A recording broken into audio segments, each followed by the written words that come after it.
Hey guys, and welcome back to the Tutorial Millennial channel. In this video, I am going to be showing you guys how you can create your own presets on Adobe Lightroom.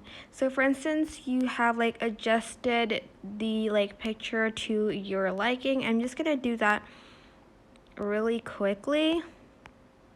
For instance, you also change the color temperature.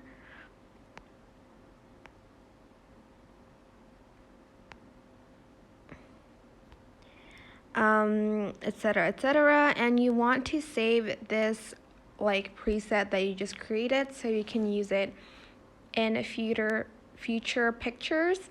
So you're just going to press the three dots on the top right corner of your screen.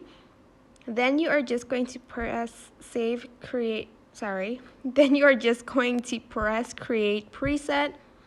Then you're just going to name it whatever you want. I'm just going to name it warmth. And then you're just going to press the checkmark button. Then if you just go to presets, you are going to find the preset there. As you can see, it is here. But yeah, that is basically it. I hope this tutorial was helpful for you guys. Don't forget to like, comment, share, and also subscribe to this channel if you haven't done that. If you have any questions, just leave it in the comment section down below and I will try my best to answer them all. Thank you so much for watching. Bye!